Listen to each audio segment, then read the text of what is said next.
오늘 요한복음 2장의 말씀으로 함께 나누기를 원합니다. 이렇게 제목을 정해봤습니다. 영광을 나타낸 표적. 요한복음 1장부터 사도 요한은 그 말씀이 쓰여진 목적을 우리에게 분명히 보여주고 있습니다. 태초에 계시던 말씀이 육신이 되었고 우리 가운데 거하셨다라는 것이죠. 그리고 세례 요한을 통해서 세상 죄를 지고 가는 하나님의 어린 양이라고 소개된 예수님이 제자들을 선택하는 나흘 동안의 일들을 기록하고 있습니다. 그리고 오늘 우리가 읽었던 요한복음 2장은요, 이제 예수님이 행하신 첫 번째 표적을 소개하고 있습니다.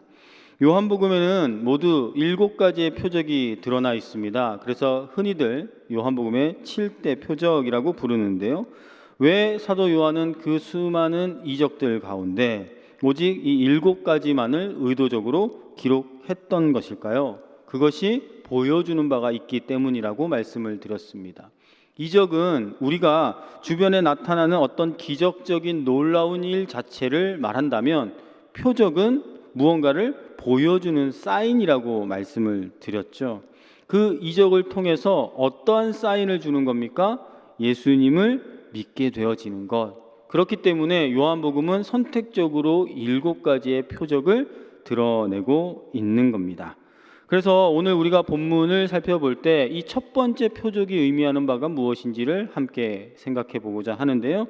여러분, 어렸을 때 혹은 어렸을 때라고 표현해야겠네요. 우리가 지난 세월에 불렀던 찬양 가운데 이런 거 있습니다. 예수님이 말씀하시니 물이 변하여 포도주 되네. 기억하시나요? 요즘은 잘 부르지 않는 찬양이라서 요즘 세대는 잘 모를 수도 있는데, 이 찬양 한참 불렀던 기억이 납니다. 그러니까 그만큼 우리에게 친숙한 본문이라는 것이죠. 본문의 내용을 요약하면 이렇습니다. 갈릴리 가나라는 곳에서 혼인잔치가 벌어졌고요. 그 혼인잔치가 벌어졌는데 예수님의 어머니 그리고 또 예수님 제자들과 함께 그 혼인잔치에 참여를 하게 됩니다. 그런데 이 혼인잔치에서 가장 중요했던 것 중에 하나인 포도주가 떨어지고 만 것이죠. 그것을 눈치챈 예수님의 어머니 마리아가 예수님에게 요청을 하고요.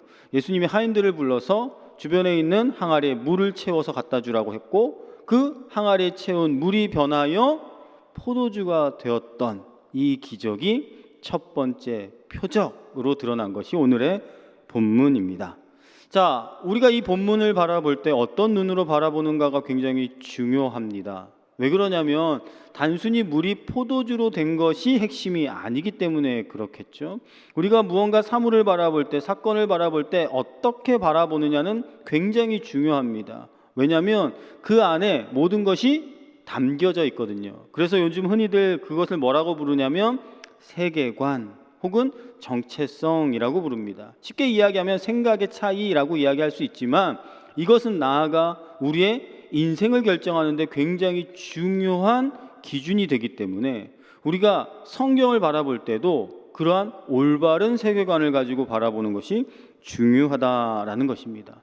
자, 오늘 성경을 바라보면 이 사건만을 바라볼 것이 아니라 이 본문 안에 담겨 있는 저자의 의도들을 바라보아야 할 필요가 있다라는 것이죠. 그러면 우리는 어떤 눈으로 이 사건을 바라보아야 하는 걸까요? 오늘 본문 2장 1절에 이렇게 시작을 하고 있습니다. 사흘째 되던 날. 자, 처음 사건이 어떻게 일어났습니까? 사흘째 되던 날. 그러니까 한 3일 지났나 보다, 어떤 날로부터 3일 되던 날 일이 일어났나 보다라고 생각할 수가 있습니다.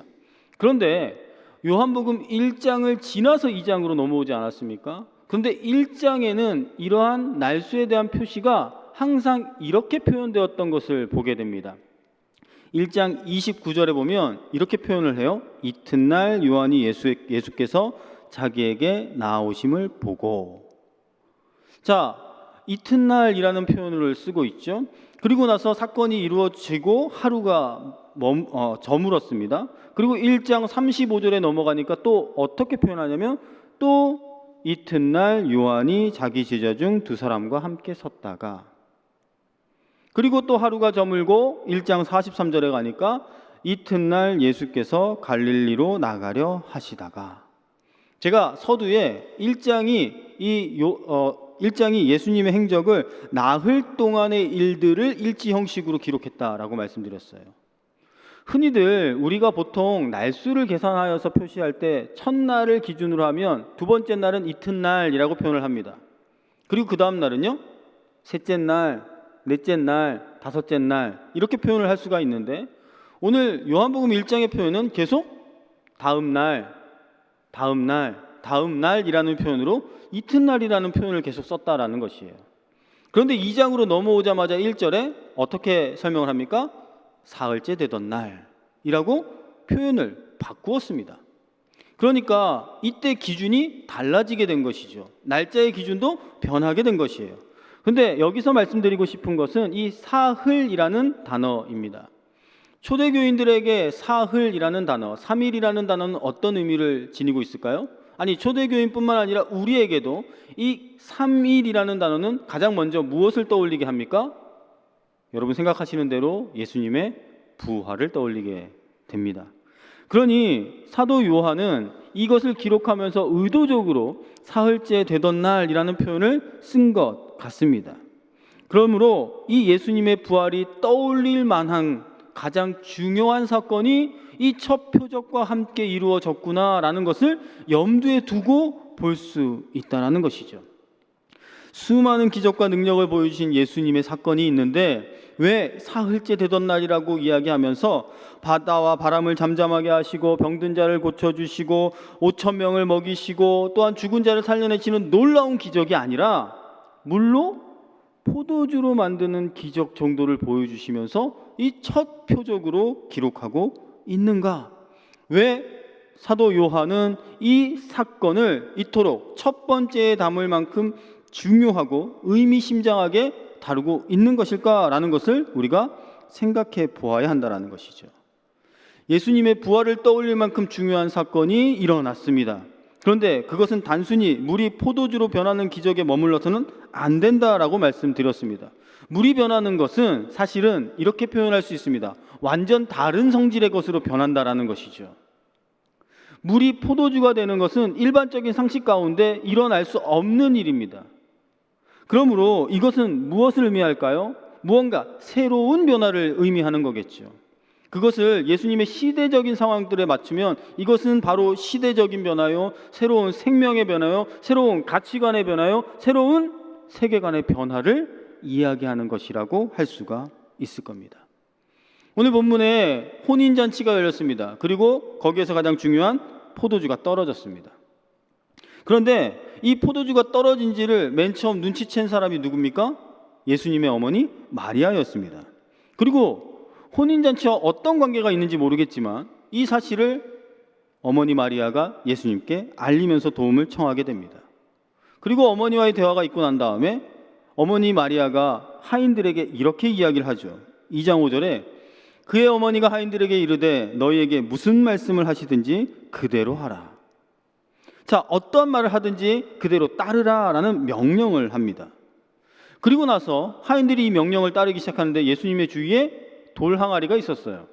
돌 항아리가 또 숫자를 하나 나타내고 있는데 몇 개가 놓여져 있다라고 기록하고 있습니까? 6개였습니다.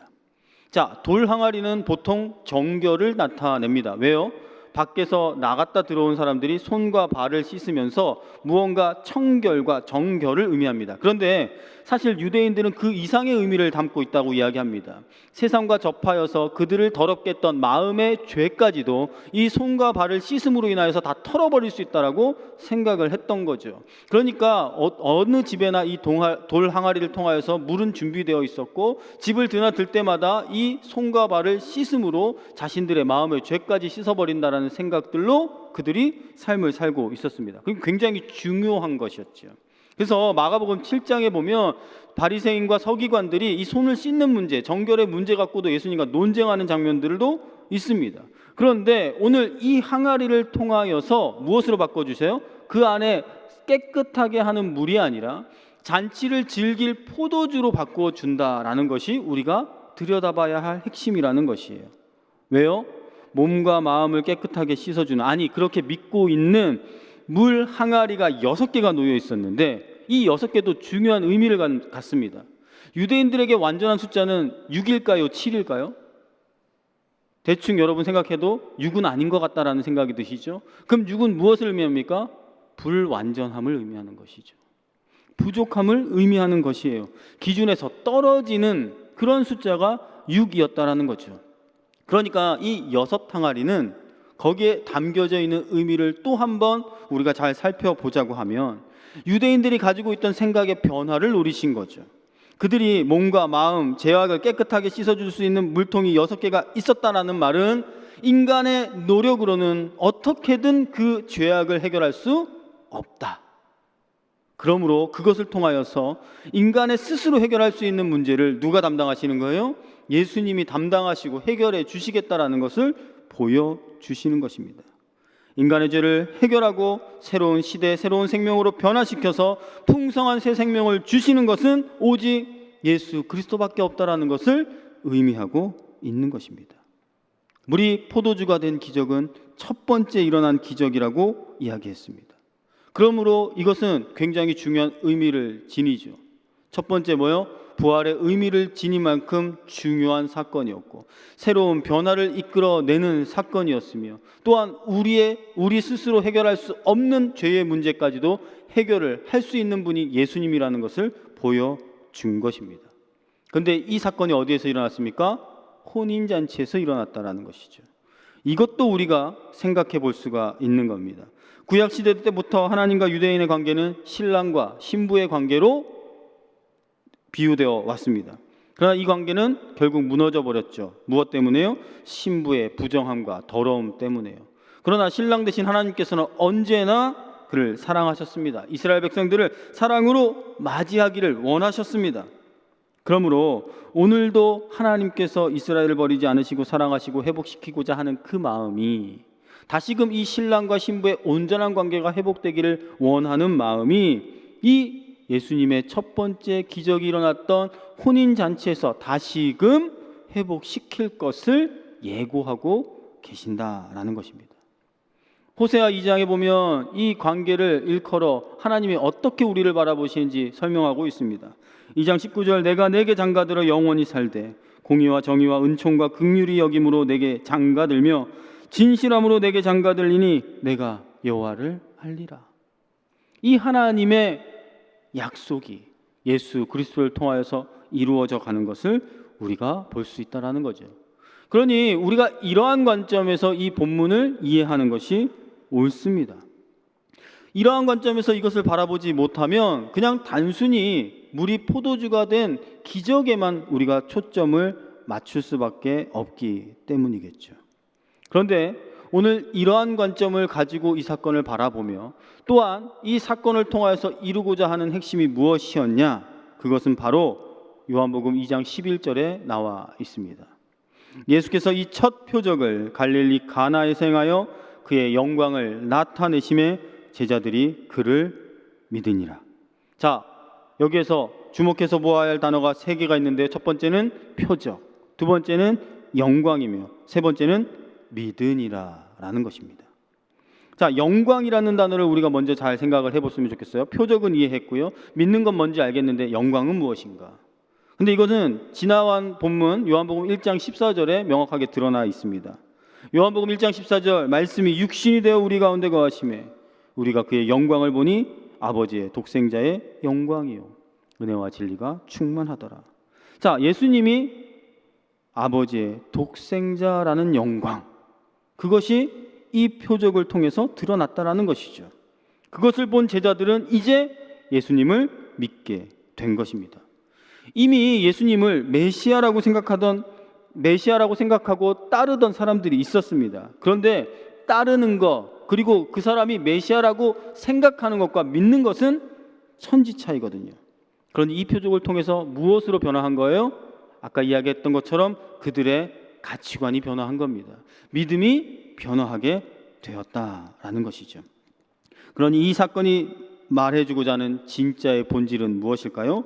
다시 11절 한번 보여주시겠어요? 예수께서 이 첫 표적을 갈릴리 가나에서 행하여 그의 영광을 나타내심에 제자들이 그를 믿으니라. 주님의 영광을 나타내셨다라는 것이고, 주님의 영광과 주님의 능력이 우리에게 어떤 의미를 주어서 믿게 하는지를 우리가 바르게 알아야 한다라는 것입니다. 자, 우리가 앞에 표적이라는 단어를 통하여서 이 영광과 믿음으로 이어지지 못하면 우리는 표적을 표적답게 사용하지 못한 겁니다. 마태복음 12장에 보면요, 그래서 표적을 허투루 구하는 사람들이 많았습니다. 12장 39절에 보니까 예수께서 대답하여 이르시되 악하고 음란한 세대가 무엇을 구해요? 표적을 구해요. 그런데 예수님이 보여줄 표적은 선지자 요나의 표적밖에는 없다라고 말씀하십니다. 이건 뭘 의미합니까? 요나의 표적과 우리가 연결할 수 있는 게 무엇이죠? 예수님의 십자가의 죽음입니다. 그리고 3일 만에 부활하셔서 그의 나타난 영광. 그러니 십자가의 죽음과 부활의 영광만이 우리가 구해야 할 표적이라는 것입니다. 그러면 이 모든 말씀들을 다시 한번 정리해 볼 때 우리가 말해야 할 것은 무엇이에요?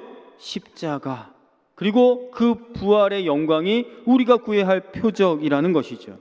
그런데 우리는 어떻습니까? 살아가면서 이 십자가, 부활의 영광을 표적으로 삼는 것이 아니라 사실은 다른 것을 표적으로 삼으려 할 때가 많습니다. 교회 다니면서 우리가 무언가 하나님 앞에 확실한 사인으로 표적으로 받을 만한 것이 무엇입니까?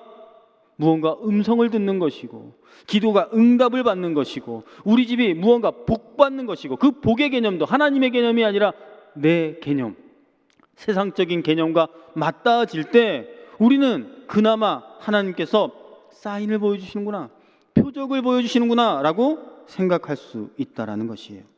그리고 그것이 내가 주도한 대로 의도한 대로 이루어질 때 우리는 그러니 하나님 믿을 맛이 나네, 하나님 이제 잘 믿겠습니다 라고 고백도 한다고요. 그런데 그거는 결코 우리가 구해야 할 표적이 아니라고 첫 번째 표적을 통하여서 예수님은 우리에게 말씀하고 있는 것입니다. 그러면 도대체 우리는 이 표적과 영광, 아까 말씀드렸던 십자가와 부활의 영광이 어떻게 우리 삶 가운데 드러날 수 있는 것인가? 그것을 놓치지 않고 살아가려면 어떻게 해야 하는 것인가? 우리가 잘 보아야 한다는 것입니다.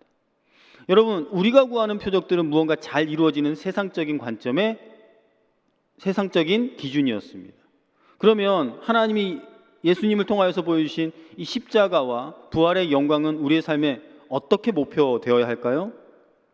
우리가 살아가다 보면 그 영광을 보고자 하지만 우리 주변에 다가오는, 우리 주변에 널려있는 수많은 문제들과 어려움들이 우리를 힘들게 하기 때문에 우리가 그것을 제대로 바라보지 못하는 게 문제 아니겠습니까?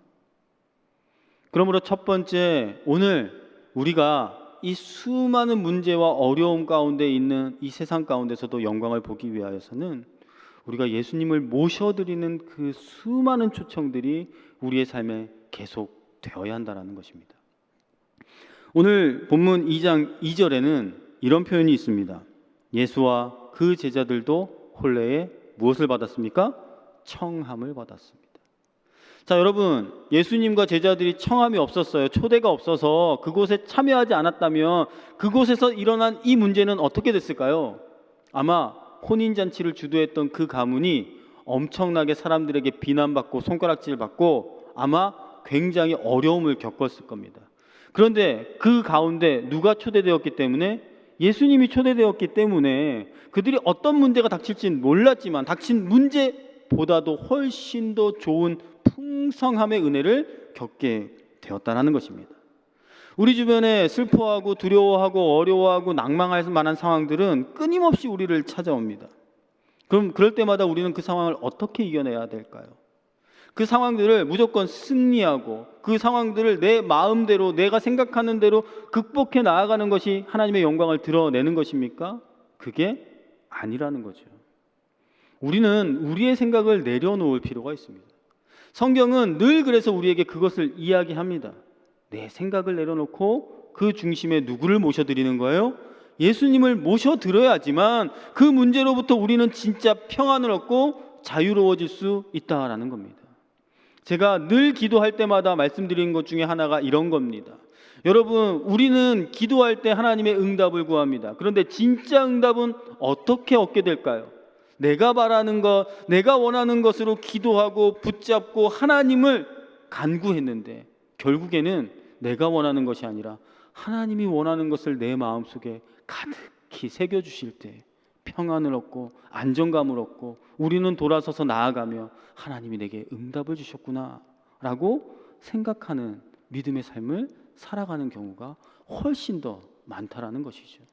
그러니 오늘도 내가 직면하고 있는 수많은 문제들 가운데 가장 첫 번째 우리가 해야 할 노력의 모습은 무엇일까요?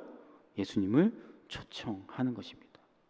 그 문제를 아시고 나를 아시고 모든 것의 주인 되신 예수님께서 내 삶에 개입하기 시작하실 때 우리는 다른 어떤 것보다도 더 큰 표적으로 주님의 영광을 맛보아 알 수 있는 삶을 누리게 된다는 것이죠. 이것이 인생의 신비이고 믿음의 신비이고 신앙의 신비인 줄 믿습니다. 아무 문제 없이 평탄하게 사는 것이 우리의 삶의 목표가 아니고 표적이 아니고요.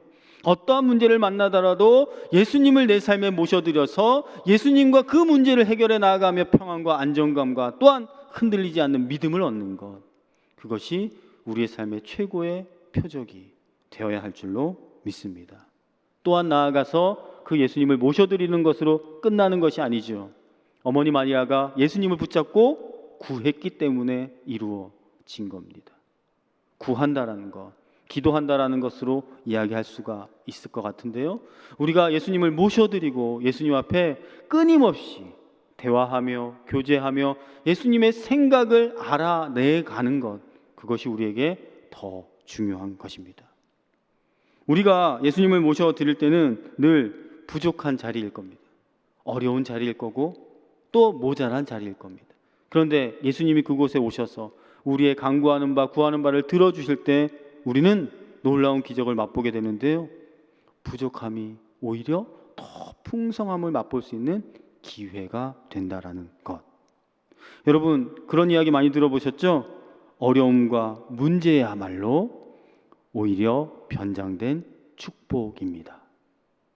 오늘 이 혼인잔치에 부족한 포도주가 그들은 이 세상 어떤 것보다도 귀한 포도주를 맛보게 되는 풍성함을 누리는 자리가 되었습니다.